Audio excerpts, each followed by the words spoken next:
What's up, guys?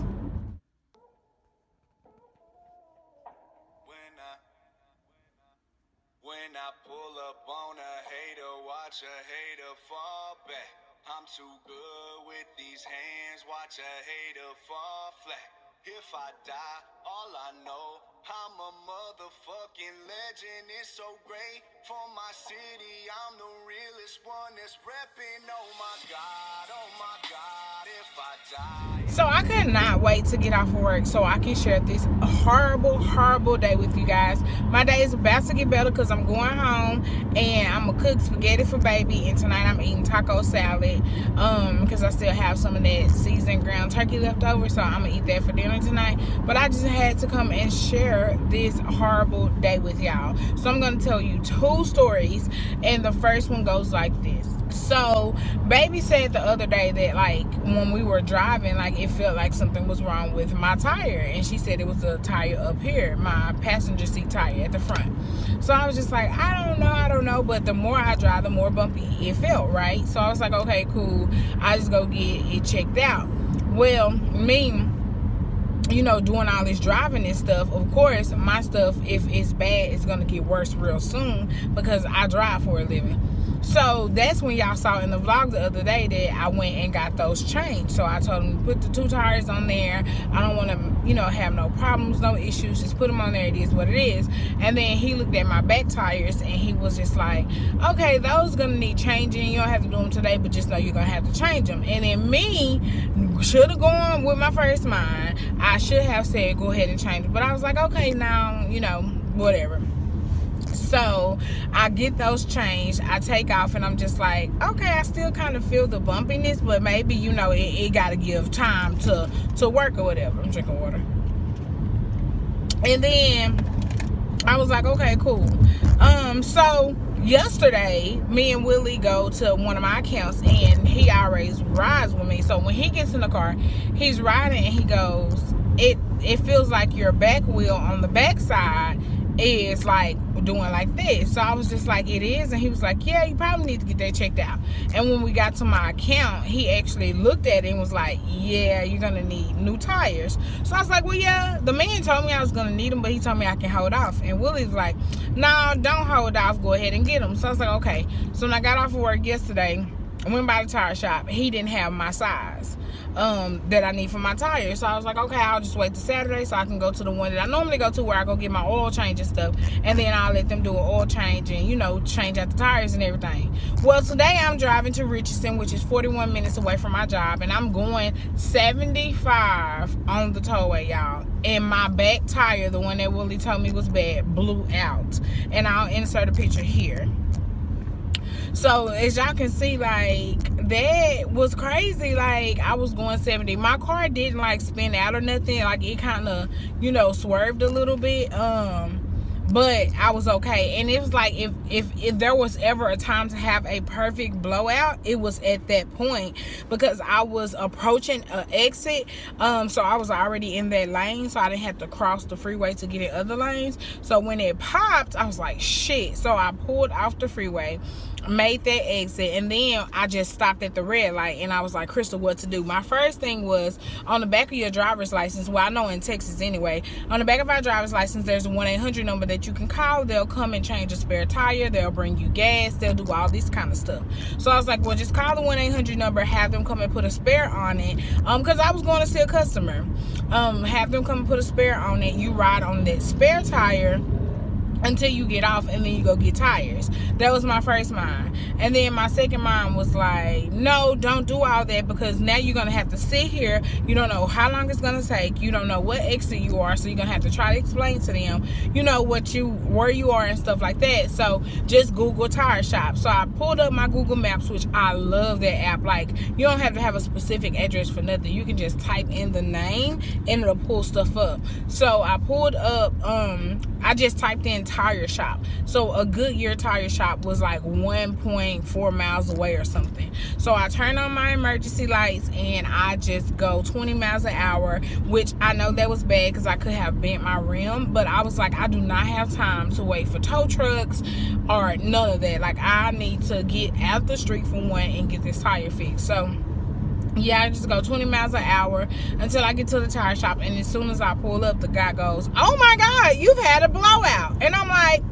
"Thank you, genius. You see that." But it wasn't his fault, you know. So I was like, "You know, you can change my tire." He was like, "Oh, we don't have any used tires." I was like, "I don't care what you have, sir. Brand new, whatever. Give me what you need."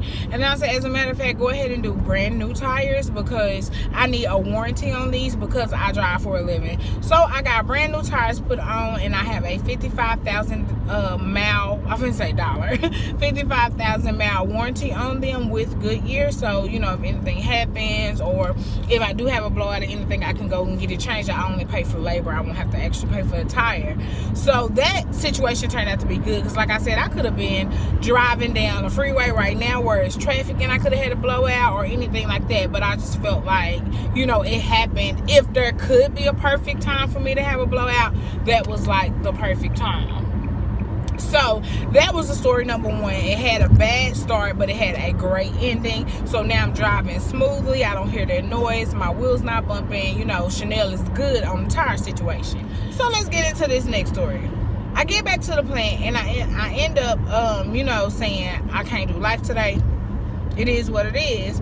And then my HR lady calls me and was like, "What do you want to do with your employee?" And I was like, "We're going to probably have to term him because he's in his 90 days and he has missed so many days of work and he has been late 9 times within the last pay period." Now, if you're a working person and you work full time, you know working Monday through Friday, you only work 10 days in a pay period. Monday through Friday the first week and Monday through Friday the second week. How the hell are you late 9 times out of those 10 days? And I'm like, it is what it is. I don't have time to keep babysitting these people who somehow must be making money doing other stuff because they don't want to come to work. So I was like, it is what it is. Y'all do whatever y'all deem necessary. And she was like, termination is what we deem. I said, okay, this y'all HR, let's do it. So the good thing about it though is I had an interview coming in. So I was like, I ain't doing no tripping. I got some people, you know, up my sleeve. I'm finna do some interviews. And we're gonna call it a day. So I walk up, I go get the guy from an interview. I take him into the boardroom and I'm like, "Hey, how are you?" He's like, "I'm fine." So I'm like, okay, I got some interview questions for my HR lady. And I was like, you know what? I'm just going to use their questions because obviously it must be something they doing because they got people. I'm the one that's always hiring. So I'm reading the interview questions and it was like, "Why do you want to work here?" And he was like, "I need a job." I was like, okay, cool.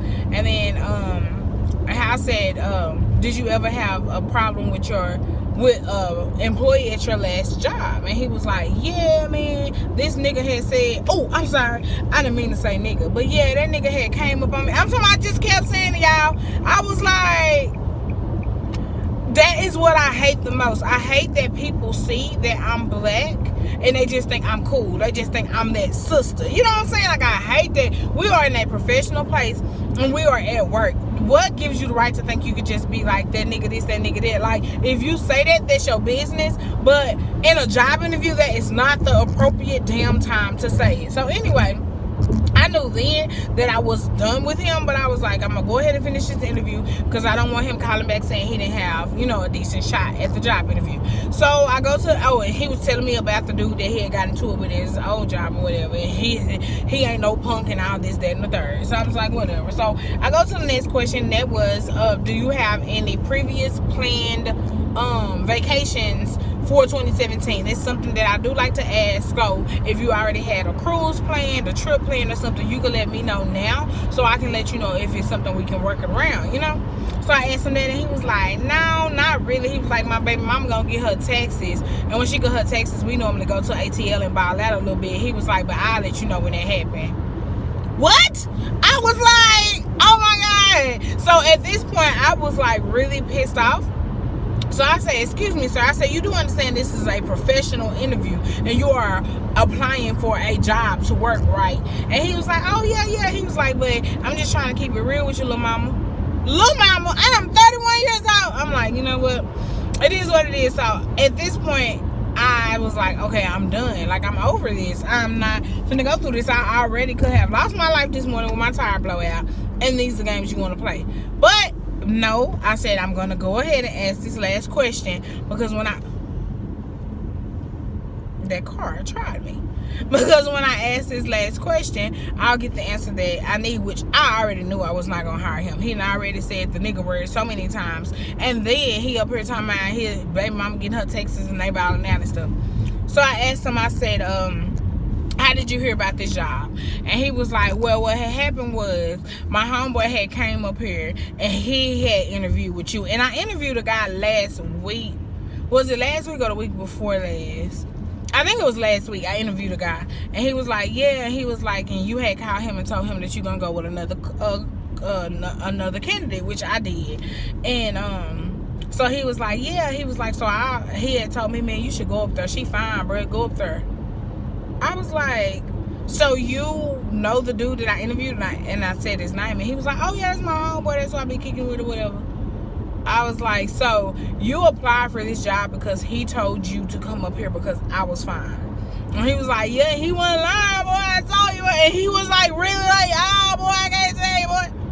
I'm like, I'm being punked. Like, I literally got up, walked the fuck out the boardroom, and just went out. Because I was like, I can't with this. I can't do this.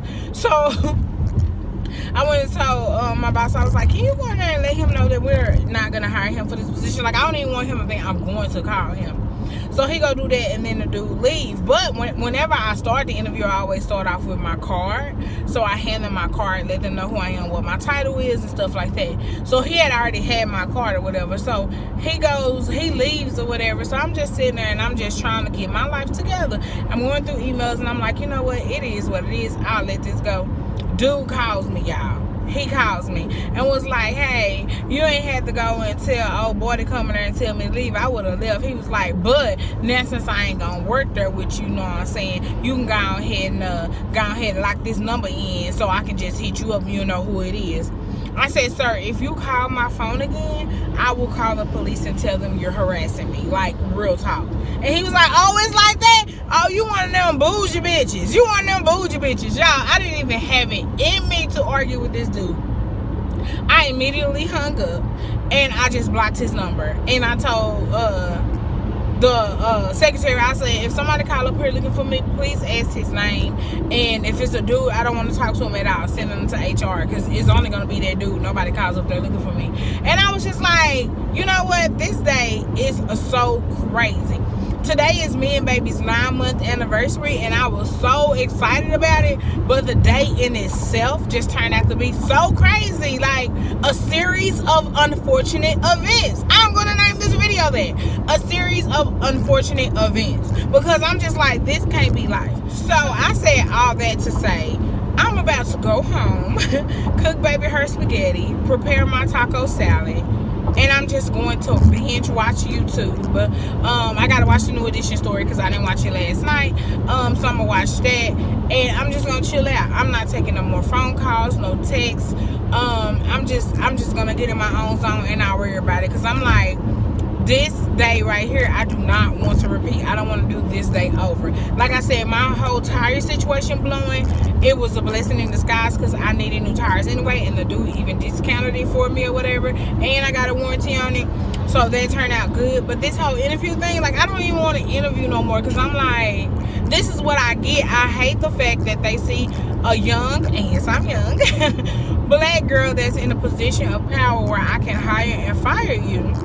And you just think, oh, because I'm black, I'm just going to let you talk any kind of way. No, I have to come in here and conduct myself accordingly. So why do you feel like you don't have to? Like, what the hell? Y'all, I just couldn't believe it. And I had my phone on the charger. I totally wish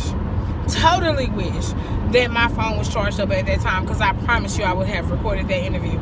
I was like, oh my God, I have 4 more interviews. I'm not ready. I am not ready. If this is the product that I am getting, I'm not ready for that. But I just had to share this video with you guys. I was like, let me go ahead and do this point and shoot style. Let me tell y'all and go ahead and put it up, honey, because I was like, I gotta let somebody know that it's some crazy shit going on in this world right now. I made it out of traffic though, and I'm on the freeway that I get home to, and of course y'all know I gotta go to Kroger, so I'm gonna go ahead and go to Kroger and get everything I need. But yeah, I mean, I guess the moral of today is just to be prepared. Like, always be prepared for the worst. And I have no words for it. No words. But y'all know I'm still uploading, so make sure you subscribe so you'll be notified when I post. And I'll see you guys in my next video, which will be a better video than this one.